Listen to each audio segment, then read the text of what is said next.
G'day everyone, Ian Fegan here, also known as Professor Shoelace. Today's shoelacing tutorial is about gap lacing. Now this method has a couple of uses. The most common use is for runners and so forth that suffer pain on the upper ridge or instep of the foot. Gap lacing obviously has a gap there at the painful area.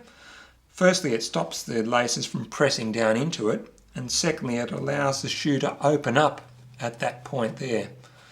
The second use for gap lacing is when you've got high boots, you can actually put a gap at the ankle area, and that will allow the ankle area to flex a bit more, especially if you have like hard leather boots and so forth.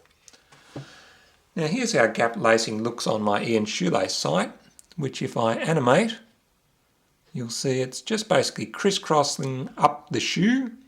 At the middle there's a gap, continuing the crisscrossing to the top of the shoe. Now let's look at that on a real shoe. I've started this with the lacing already coming out the bottom eyelets. Now we make our first crossover by going under the sides and out through the next eyelets. Again, crossing under and out through the next eyelets. And here we've already hit the middle of the shoe.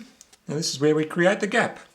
We simply go across the top and in through the next eyelet pair before continuing to the other side. Again, we go up and in through the next eyelet pair before continuing across the shoe.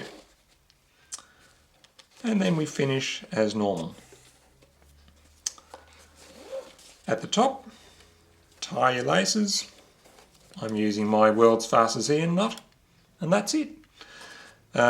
You will notice, because we haven't gone across the shoe at one point, we've actually used up a tiny bit less shoelace, and you'll end up with slightly longer ends on the shoe than you would with normal shoelacing. So that's it. That's gap lacing. Hope you enjoyed it, and if you want more information, you can go to Ian's Shoelace site.